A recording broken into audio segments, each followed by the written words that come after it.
वास्ते घुटनों के दर्द के वास्ते अच्छा काम करा है। घुटने के लिए कैसे काम करे, कैसे बनाए बताइए। जैतून का तेल 100 ग्राम में लेके इसको अच्छा छोटे छोटे टुकड़े करके गरम करके छिलके के साथ कर दिया। हाँ छिलके के साथ करा तेलों का इस्तेमाल करते हैं। अच्छा जज्ब कर दे के उसमें बैक पेन के वास्ते घुटनों के दर्द के वास्ते बेहतरीन काम करा।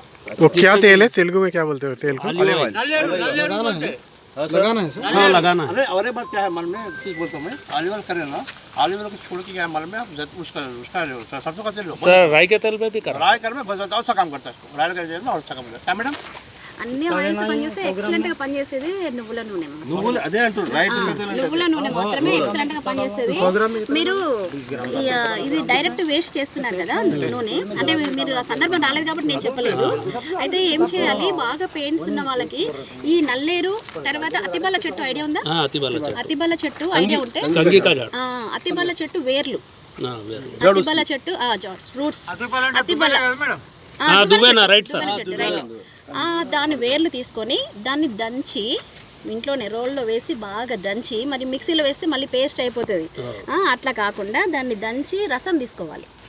బాగా కాటన్ క్లాత్లో వేసి బాగా పిండి దాన్ని రసం తీసి పక్కన పెట్టేసుకొని నల్లేరు కూడాను రోట్లో వేసి బాగా దంచి ఇది కూడా రసం తీసుకోవాలి.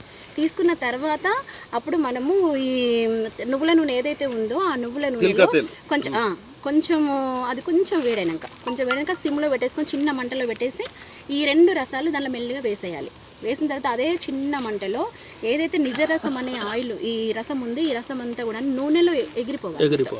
అంతా అయిపోయిన తర్వాత కంప్లీట్ నూనె మిగిలింది అన్నప్పుడు దాన్ని తీసి పక్కన పెట్టుకొని కొంచెం పెట్టుకున్నప్పుడు ముద్ద కర్పూరం అట్లా కలిపి అప్లై చేసుకోండి. అసలు ఎటువంటి ఈ బోన్స్ కానీ ఏవన్నా కానీ అసలు నడవలేదు అనుకున్న వాళ్ళు కూడా ఎక్సలెంట్గా పరిగెడతారు. ఖచ్చితంగా ఇది వాడాలి, చేసుకోవాలి. అట్లా ఎక్సలెంట్గా పనిచేస్తుంది. ट्रांसलेशन तो पूरा तो लंबा नहीं कर सकता। नुव्वल नूनिया इस्तेमाल करो बोल रहे। हाँ तो वही बोलो ना। नुव्वल नूनिया सरसों का तेल अलग है। अगर किसी के मिजाज में गर्मी है तो तिल का तेल इस्तेमाल करो।